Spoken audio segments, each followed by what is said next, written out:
को इस बार कैसे कर पाएंगे? चंपाई सोरेन इस बार बीजेपी करेंगे, कैसे आपको कैसे? हमको लगता है कि जो चंपाई सोरेन जो गए हैं, हमको लगता है उसका बहुत प्रभाव देखने को नहीं मिलेगा।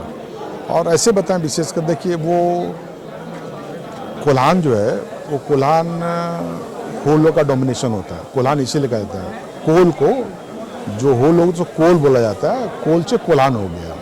तो वहाँ पर जो सीटें हैं वो हो डोमिनेटेड है, इसलिए वहाँ उसका नेतृत्व चलता भी नहीं है। आप लोग बड़ा न्यूज़ चला रहा है, अलग बात है, मगर उस अपना सीट हमको लगता है जो है वो बचा ले, वही बड़ी बात है। उसका बेटा लड़ रहा घाटशिला से, हम भी वहीं घाटशिला से, देखिएगा सीट जीतता है कि हारता है, देखिएगा ना। लड़ रहा है ना, बेटा लड़ रहा है, ठीक है, वहीं घाटशिला से लड़, देखिएगा। इसलिए हमको लगता है कि चंपाई के जाने से बहुत कुछ फर्क नहीं पड़ने वाला। हो सकता है इस जाने से वो भी उसका जो सीट है वो भी चला जाए। बीजेपी कर रही है कि इस बार कोल्हान संतान मुक्त करेंगे हम लोग, झारखंड कांग्रेस कोल्हान मुक्त होगा। अरे बोलने का कुछ भी कह दें, हम तो ज़मीनी बात कर रहे हैं, ठीक है। हमने पहले कहा कि टाइगर जिसको बोलते हैं उसका का अस्तित्व नहीं वहाँ पर, अपनी सीट जाए वो बड़ी बात है, ठीक है। हमको लगता है वो भी उसको दिक्कत हो जाएगी, इसलिए कि जो वोट है वो संथाल वोट है, वहाँ पर संथाल वो का वोट है, और कुछ शहर का वोट है जो आदित्यपुर का वोट भले बीजेपी का मिल जाएगा, वो उसको मिल जाएगा, मतलब संथाल का वोट इधर से कट जाएगा जिससे जीतते थे। इसलिए हमको नहीं लगता है कि बड़ा आसान है ये चंपाई सोरेन का फिर से जीतना।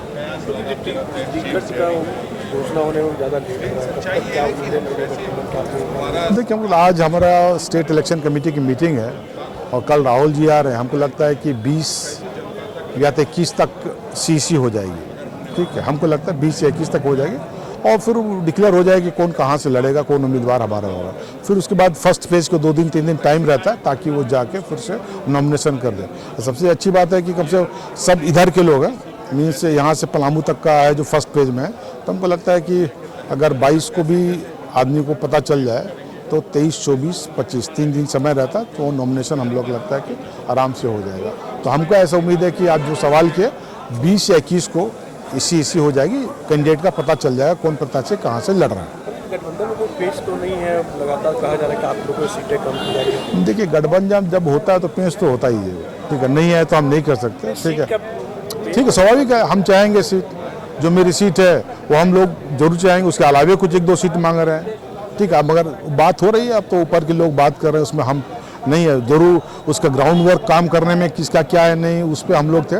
मगर इतना है कि कुछ सीटें कुछ देना पड़ेगा, कुछ लेना पड़ेगा। हो सकता है जहाँ हम कमज़ोर हैं वो हम लोगों को आइडेंटिफाई किया, जहाँ कमज़ोर है उसको हम लोग दे दें, जहाँ वो कमज़ोर है उससे हम ले लें, ये करना पड़ेगा। हमको यही काम ज़रूरी है। और ये अगर ये सही, इसको सही तरीके से अगर कर दिए तो निश्चित रूप से हम लोग लगता है कि सीट हम लोग फिर से सरकार बना सकते हैं। मजबूती से लड़ पाएंगे गठबंधन में इस तरह एकदम।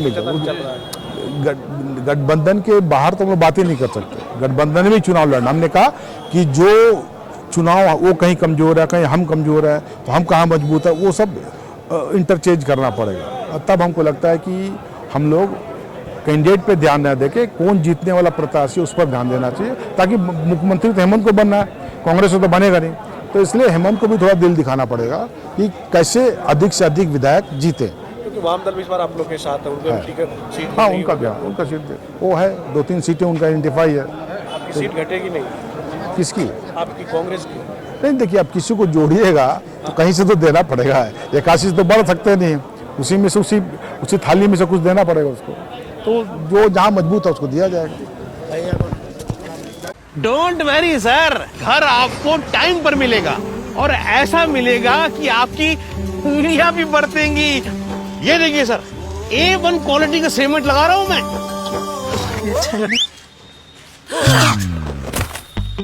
मजबूती का सारा ठेका हम ही लिए हैं का? अरे बॉडी विदाउट स्ट्रॉन्ग बोन किस काम का? देखिए, मजबूत घर चाहिए तो अच्छे सीमेंट के साथ अच्छा सरिया भी लगाइए, तभी तो ऐसा घर बनेगा जो